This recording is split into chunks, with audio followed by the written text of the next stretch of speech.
So Trump is here, there, he's everywhere. But on Morning Joe this morning, a little bit of an interesting take from Washington Post veteran columnist David Ignatius, talking about one of the biggest worries for Americans and Joe Biden. Let's play his exchange. The American public does seem to be concerned about his age. That's not you or me saying it. It's a feeling that's out there in the public. The polls consistently show that. I haven't lost my concern, nor has the public. As a Democrat, Bill, show me a sign or point to something where we can have confidence that Joe Biden can actually be up to the job. Sure, and I think it's about his seniority, his wisdom, and his poise. You know, there's going to be gaffes. We know this about Joe Biden, whether it's age-related or not. But you look at steady hand things, and you look at the ability as a leader of the free world and also the leader of the Democratic Party to be able to push aside outrageous views that sometimes come from our party. And yeah, we were showing right now video of him falling up the stairs.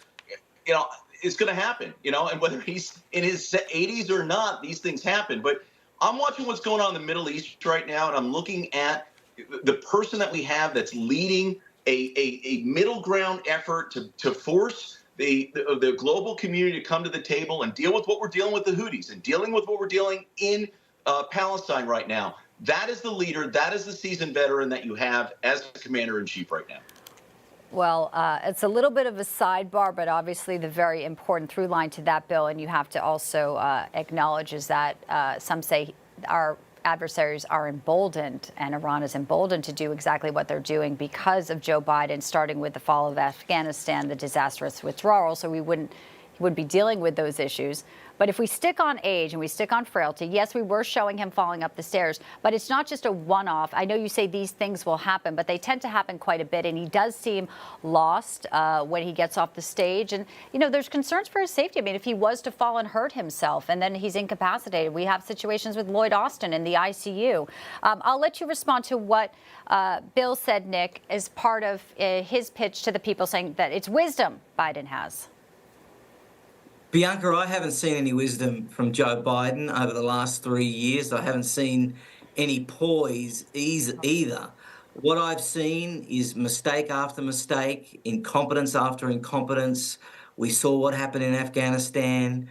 The whole world is alight right now with problems that didn't exist more than 3 years ago. They exist because Joe Biden is mentally and physically incapable of being the president.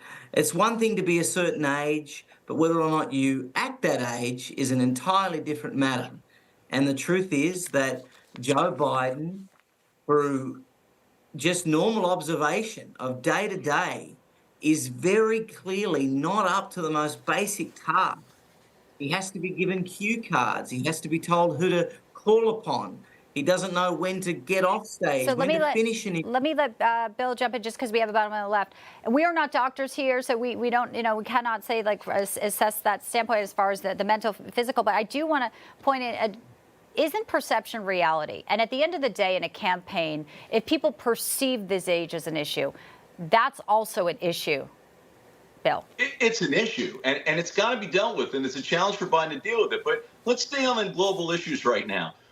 Do you want to be Russia, or do you want to be the United States right now? Russia's watching its military be dismantled because they absolutely overplayed their hand. Do you want to be Hamas or the global community united against them right now, watching them get wiped out, led by Israel, but with the United States full backing? Do you want to be the Houthis? You know, people are underestimating this president. They do so at their own peril. Well, I want to be the America 3 years ago. That's my short answer. But, Nick, you get the final word. 30 seconds, please. Bianca, I want an America where Donald Trump is the president, because if Donald Trump was the president, none of the stuff that's happening in the world right now would be happening. That is the reality. Donald Trump is strong. He is powerful. That's what he projects as well. Joe Biden does the opposite. I don't think many Americans are comfortable right now with Joe Biden in charge of the country when the stakes are so high. They want Donald Trump, and that's what the polls. It's a great discussion. We'll have you back soon. We know the international, the geopolitical issues are continuing to persist, as we saw today, increased tensions in the Red Sea. Bill and Nick, good to have you in, gentlemen.